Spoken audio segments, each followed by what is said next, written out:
大家早安，好嘞。意大利的夏天真的是跟你讲太可怕了，所以为什么要喝啤酒呢？因为我好渴。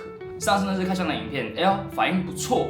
重点是哦，上个礼拜吧，达人秀就有说什么，哎那个可以跟您授权这支影片吗？这样子，然后我说 OK 可以啊，反正但我又不知道他怎么会找那个订阅数这么低的人去分享，还是感谢大家帮我冲观看数，然后给了我很多那个赞美的话，你知道吗？真的是超爽的，就是什么啊，节奏很舒服，我就啊，いかがますありがとうございます哈，感谢你哈，什么的卡。然后除了观看数蛮高之外呢，虽然订阅的人很少啦，但是你知道为什么我很讨厌说什么记得按赞、留言、分享啊什么之类的啊？我觉得说人家喜欢你就订阅了嘛，啊不喜欢大不了就不订阅啊，不然怎么样？反正大概是这样子。今天我要来讲5件裤子，那这5件裤子呢是我本来就有的东西，就是大概2-3年内买的裤子吧，这样，然后是我觉得我最喜欢的裤子。那为什么我自信拍这一集呢？因为呢，我很多我们班同学，我跟你讲，他们看到我就说 Where did you get this? You know， 就是那什么which brand is it？ 就是他们一直在跟我讲说这裤子怎么样，然后他们都蛮喜欢的，他们就说你哪一天可不可以帮我配一下裤子啊什么之类的。我说不错，看来他们喜欢，你们应该也会喜欢。所以我想说，好，那不然我来介绍一下我的裤子好了，就不多，就5件。那我们废话不多说，按掉哦。第一条裤子，我跟你讲，这一件呢不得了，这一件是 Liberator 23SS 出的一件画家牛仔裤，它的裤裆做蛮低的，然后上面都有一些泼墨的痕迹啊什么之类的，我就觉得很爽。这件裤子穿起来版型就是还蛮宽松的版型。然后再来是它的口袋这边啊，都在上那个毛线圈，有没有？后口袋也有，就还蛮有特色，就还蛮有那种手工感的感觉。后面大口袋的话就是一个他们的标签，里面的话我觉得还不错，是因为他们没有做那种内衬标，他们是印上去的，就不会有那种不舒服的感觉。然后为什么叫画家裤呢？这是我之前查到的，他跟我说就是这边有个口袋有没有？它就是好像这边可以放画笔吧，好像是。但我是都拿来放烟啦，整体的泼墨都还蛮舒服，它不会太多，不会太少。然后我记得，因为这个牌子我在大2的时候知道，那时候小博就跟我讲说，这个牌子不错这样，然后我就看了一下，我记得他们每一季都会出这一个画家裤，然后他们很酷的是，他们每一季出的泼墨的感觉都不一样。因为我记得22年的时候它是很多泼墨的，然后我买这一年23年是比较少的，所以就不同特色啦。这种单年牛仔裤啊，你都会怕说会不会穿起来很热什么之类的，但是它其实蛮薄的，它没有很厚的感觉，就还蛮清爽的。然后你看它的这边，这个不是我踩破的，这个是它本来就有的破坏啊，我踩一点点啦，这边本来就有做小小的破坏，所以其实你穿上去之后，如果你这踩破了，你也不会心疼，因为它本来就是这样子，所以整件就是弥漫着那种满满的手工感，你知道吗？我就觉得这件裤子超棒。然后重点是为什么我要买泼墨？因为它怎么穿都不会脏，因为如果你今天泼到咖啡什么的泼到没有关系嘛，就是脏的我还蛮喜欢泼墨的这个元素在的。然后它这个其实算是有点像飞鼠裤吧，因为它的裤裆很低，然后他们是有经过旧化加工，所以他们的整件裤子看起来就是粗犷感还蛮重的。然后穿这个的话，我都会配比较长的短袖吧，可以让它看起来一点小小的 oversize。之前的来由，我买每样东西基本上都有它的故事，所以我会小小的说明一下这件来由。这件是我2年前买的生日礼物，然后那时候价钱。真的小贵，你知道吗？那时候我记得我买台币7200吧，那是我第一次买这么贵的一件他妈的7000块的东西。但我觉得说不行，这件裤子我看很久，然后那时候刚刚好收摊好，还有穿这件裤子。我记得他穿22年的裤子，我记得，我就被烧到，我就这样，我整个被烧到，1年就买这一次嘛，7200，好啦。开下去了。我记得我是在 Undergarden 买的，因为我记得他们是台湾唯一有在代理Liberators 这个品牌的一家零售店。Liberators 是一个日本的品牌，因为我平常是不穿什么日系衣服，但是我会觉得说，这件裤子对我味道，我就买了，我不会管它是日式还是美式还是什么。下面一位。下一位选手在此，近几年流行的落叶裤，它叫 COC 落叶迷彩裤。然后基本上其实它没有什么特别的做工什么之类的，它就是非常一般的落叶裤。但为什么我要介绍它呢？因为它落叶的花纹很好看，它不会太多。然后再来是看到它这边都有做刺绣，这边一个刺绣，它不是单单只有布的高度，有点那种画龙点睛的效果吧。很酷的地方是它的口袋哦。这边一个口袋就是你的大腿处一个口袋，然后另外一个口袋呢，在他的小腿处，看超奇怪的，但我觉得就很好玩。然后再来是我觉得它这个标 OK 被我写有点烂掉，我觉得也算是一个小点缀。你看整件裤子，然后旁边一个红标，加分不错。拉链是 YKK 的拉链，还蛮好拉的，然后纽扣正常，然后它整个版型就也是偏宽松一点，但它长度有点长，所以我有时候穿我都要在里面塞那个夹子，或者说有时候我会手缝把它缝起来，然后让它不要这么落在地板上，因为你也知道，这种就是一般这种针织布的材质，以前磨破它不像牛仔裤这么自然，它破了就是破了，就是我会觉得瞬间我就会说不行，那这个不能踩到，这个绝对不能踩到。然后这一件的裤子的价钱呢是1680，这件为什么我记得这么清楚？因为这件太便宜了。我那时候我一看到这件裤子的时候，我就看到，我猜应该2、3千块，结果一看那个价钱，1680。这件裤子在哪里买的呢 ？Shout out to oog.tbe， 各位老铁们，这位老板叫邱老板，知道他是我在 IG 滑到嘛，然后后来就小聊一下，然后我还去他的公司找他聊天什么的。他是一个非常有为的年轻人，他人很好，然后做事很认真，然后我真的是 respect， 就是他年纪我记得还比我小2岁吧，我记得是。重点是他的选货店，他都是进一些比较外国的品牌，然后偏小众一点，但是重点是又都很好看。我觉得他非常厉害，喜欢这件裤子的，然后或者是想看一下他们 IG 的，麻烦去看一下。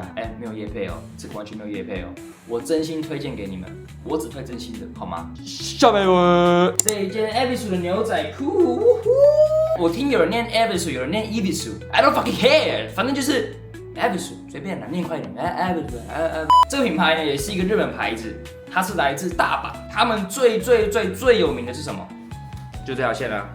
大大的 M 啊，然后他们是称这个为海鸥线吧，好像是。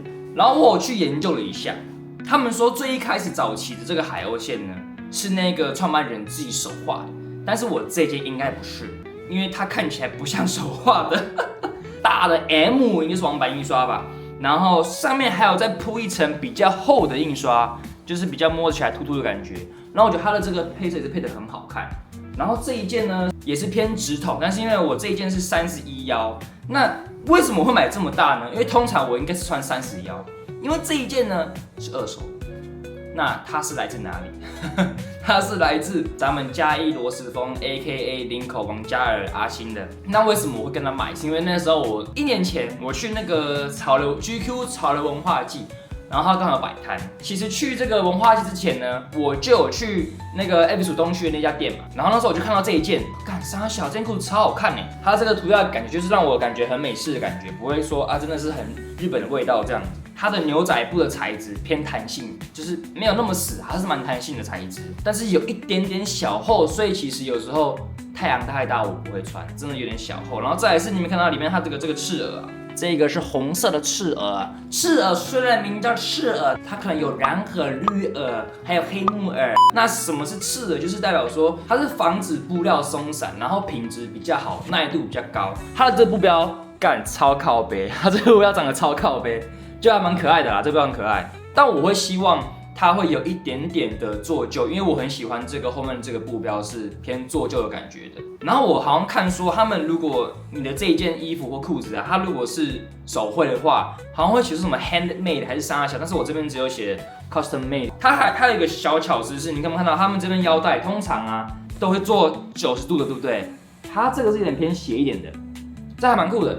做斜有一个好处的是，它的腰带超好穿过去的，而且重点是这边它的这个位置是腰的侧边嘛，所以有时候你在上腰带的时候就会很难上。这种大品牌肯定是自己的5金的，它的鸡鸡这边它不是做拉链，它是做扣子，所以我每次都这样，我都这样子而已，然后这边都不扣，然后要让它怎么样通风嘛，对不对？那时候我看这件裤子原价我记得12000，我想说啥小太贵了，因为那时候我也完全不知道这个品牌，然后后来。我就去跟阿星买，因为我这件裤子裤长比较长嘛，所以我穿起来变宽松一点，然后腰也变长一点，所以我都一定要系腰带这样。我这样穿起来就有一点点偏向宽裤，虽然是它是直筒裤，但是我穿起来就偏宽，因为我太矮了，没有错。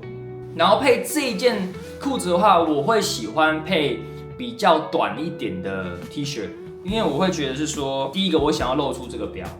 我想露这个标，然后我不想要盖住它后面的这些细节，让它整体轮廓再更好看一点。下面这一件是来自台湾的品牌它叫阿克瑞摩啊，阿克罗嘛。然后这一件呢，就是简单的一个 baggy pants， 它穿起来我觉得版型真的很好看。这件裤子的轮廓是整个就是窄，然后宽，然后再小收一点这样子。然后因为你可以看到它的这边呢，它就有做3条折线，它的整体轮廓会更立体一点。它应该整体是有做酵素洗吧，所以你要怎么看它有没有水洗过，就是你可以看它皱褶处有这种偏白白的痕迹，就是有做过水洗或酵素洗的之类的。我这好像什么7也8也有靠边，它一个 A 一个 R 这样，一个很简单，然后前面都完全没有任何图案，然后再来就是裤管这边有做那个它的2个标这样子，它这边就有开鸡眼给你啊。我的扣子在哪里？扣在这里。干啊！为什么会在这边？它里面是有做一个锁扣的嘛，它设计用意是为了让说它的其他品项也有这种扣子嘛，你就可以换啊干嘛的，然后可以装2边啊。有一次呢，洗衣服的时候，我想说，我怕这个不见，我应该把它拿下来。我拿下来之后呢，然后去洗，拿出来之后，就不见了，干你啊！所以我也不知道该怎么办。然后我自己还蛮喜欢它后面这个设计，它后面的这个布标是做不收边的布标嘛，我自己是很喜欢它绿色缝线跟这个奶油白的配色啊，还蛮复古感的。我是什么时候被称赞？那时候我刚来这边1个礼拜吧，我去逛 Foot Locker， 然后那店员跟我说 ，Damn, nice pants, man. Where did you get this？ 然后我就说it's a Taiwanese brand，这件裤子其实它搭配很容易的，然后它不会很复杂嘛，就是纯黑，但是它的这个轮廓我觉得是好看。所以我觉得可以分享给你们看看。这件裤子我记得价钱我是买2480还是2580，但我忘记了，反正我觉得还蛮经济实惠的啦。OK， 下一位来了，我跟你讲，重头戏要来了。这件裤子呢是我的 Top One，OK， 所以放在最后一个。这一件裤子是来自台湾品牌 Namesake， 它的名字超长的，我念一下，等一下。Namesake Day Crossover Low Ride Jeans Redeem Blue。它有2个颜色，我是买偏暗的蓝色，它还有一件比较亮的蓝色，我记得。我那时候一看到这个地方，它后面屁股这边，我直接高潮。我跟你讲，它这个裤子，你看它这边做一片接过来，它可以过来一接过来，然后这边再接一片，然后再拼过来，就是它后面是非常3D 立体的效果的。它的这边做很低，每次我穿这件裤子，他们都说你干嘛穿垮裤？我说没有，这个设计就是这样子。然后他们都以为这个网眼，他们都以为是内裤，那么靠腰。它这件我觉得很厉害的是，你看它这边是用这样拼起来的，它后面就是弹性的网眼布料嘛，然后前面接牛仔布这样子。但我觉得这件真的是超酷，那时候我看到我想说，哇，我没想到裤子可以这样子玩，这件事我真的非常喜欢。然后再来是，你看它的这个布标啊，它就有那种裂花的那种旧的感觉，我自己就还蛮喜欢的。logo 还有做烫金，不灵不灵不灵。我记得这个叫什么啊？这个我记得叫猫须吧，对不对？请问有丹尼大师可以告诉我吗？对啊，我觉得他们的这个做的这个刷色超好看的，就是你怎么刷成这样子的就我整个就是超赞的，你知道吗？这件裤子我是买 S 号，但是呢，它的裤长太长了，我记得它的裤长长到115还120吧，反正超级长，所以我去改短。他们家的版型本来就做蛮大的，它有一个很酷的一个小细节是抽绳啊，它是做2种，一种是你可以拿出来放外面，然后这边做一个鸡眼给你嘛，所以你就可以把它拉进来，就是哎呦就不见了，所以你今天想要放里面，然后放外面都可以这样子。他们这个纽扣真的做好看，就是他们篮球这个 logo， 他们抽绳这边都有做一个 namesake 的 logo 字样。这一件呢也是我，比如说我可能去一些可能需要装逼的活动，我就穿这一件这样，因为我觉得这件裤子真的是设计感还蛮够。这一件的价钱呢是多少钱？我记得也是7000上下，7000出头这样。我是去年的生日买的，那是谁买给我的呢？我的前女友买给我的。我们记得我们去年那时候生日是讲说有个扣打吧，所以这个扣打你要买什么东西就随便你这样。我要这件裤子，然后我去试穿嘞。我去 Namesake 的那个 showroom 试穿2次哦，因为第一次我还想买另外一件看看，但我想说好就买这件好了。然后后来我去了第2次呢，然后说就是它了。就是这一件的，就是这一件的。我跟你讲，这件裤子真的是很瞎趴，你知道吗？也是平平的被我的同学给凹漏了。但这一件真的蛮厚的，它真的是 Holy shit！ 我如果是很热的天气呢，我是绝对不会穿这一件的。虽然我不知道大家对于 Namesake 到底熟不熟悉，但我可以小娓娓道来一下，因为我真的是追他们追蛮久的。Namesake 这个品牌是一个台湾的品牌，他们的主要的3个概念是家庭、渔业跟篮球。那我自己为什么会那么喜欢？原因是因为我学打篮球嘛，因为我是台湾信义区的 Stephen Curry 这样，所以他跟篮球做结合，我觉得这个就还蛮有感。然后再来是，你不会想到说你为什么要把渔业融入在品牌里面，这又是一个非常特殊的元素。然后重点是，他们那时候2023年有入围 LVMH 的奖项，我会觉得说台湾品牌竟然可以入围 LVMH 的这个奖，我会觉得说超厉害的。然后从那时候，我记得我是从2022年、2023年开始追的吧。但是因为重点是，你知道吗？他们的东西都很贵，当然我们不能讲东西贵，是我们自己买不起。再来是我很喜欢他们家的设计，就是觉得是说，他们虽然是时装，但是他们也有一点点偏街头一点。然后近期也有开发 NFC 的支线嘛，就是他们的运动支线这样子。他们有个副线品牌叫 WTNC 嘛，然后在信义区有开一个酒吧这样子。他们3兄弟组人的其中，我记得是二哥Michael， 他都会去那边喝酒。然后有一次我记得我喝很醉。哦，刚那个近期你们春节很帅怎样怎样的，但是好贵哦，买不起耶，干！我就不知道跟他想，然后我就跟他说，哦，但是你们近期出那个 NFC 的那个运动支线，价格那个 CP 值有高，这样，然后我完全不知道在跟他讲。好啦，这周的分享就到这边啦。如果你们觉得有喜欢哪一件裤子，或者是你们近期买了什么裤子，或者是你们觉得那件裤子很丑，怎样怎样的，随便，你都可以跟我讲。这件裤子这么丑，你也敢分享出来，不靠背哦。如果各位有什么想法，有什么 idea， 想看什么，想看我拍什么，都可以在下方留言给我。虽然说我不认为这一支影片会比上一次还高啦，对，因为我觉得上次是因为有沾到一点 House of Pharaohs 的那个快闪的那个运气成分在，但是没关系，反正我就分享我自己喜欢的东西给你们。然后近期呢，我有规划几个特殊的一些企划，我自己觉得还蛮酷的，也算是一个新的尝试吧，就是有点踏出的 comfort zone 这样子，请大家期待一下。我自己是觉得还蛮酷的。这边到这边了。拜拜。